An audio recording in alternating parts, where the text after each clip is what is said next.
The way we learn today is just wrong. Learning needs to be less like memorization and more like Angry Birds.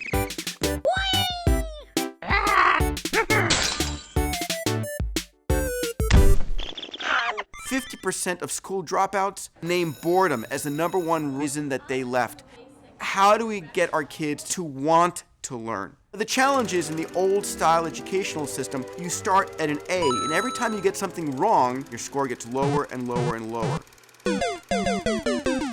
In the gaming world, it's just the opposite. You start with 0, and every time you accomplish something right, your score gets higher and higher and higher. It completely flips the way we currently learn. Think about what you do when you play a game. You observe the problem. You form a hypothesis, and then you test the hypothesis, and ultimately you learn and you try it again. It's actually the same as the scientific method. The trick is to make kids as addicted to learning as they are to gaming. I want to share a story, one of the most compelling examples that I've ever heard of gamification. Proteins are the basic building block of your cells, and for the longest time, predicting how a protein folds has been a very difficult problem. A group of graduate students asked the question, is the ability of the human brain able to predict protein folding better than the computer? And they created a game called Fold It, in which the user gets a protein and then begins to manipulate it and fold it on the screen. The lower the stress and strain on that protein molecule, the better their score. Well, it turned out that humans were much better at folding proteins. It turned out that the best protein folder was a woman who during the day was an executive secretary at a rehab clinic,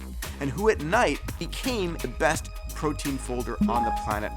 Gaming outperforms textbooks in every area. Customized gaming teaches creativity and innovation. Pilots and surgeons trained on video games outperform those who are not. So where is this all going? The future of education is an AI that can teach my child or your child and gives them an education that's so personalized, so perfect, that the wealthiest people on the planet would never be able to afford it.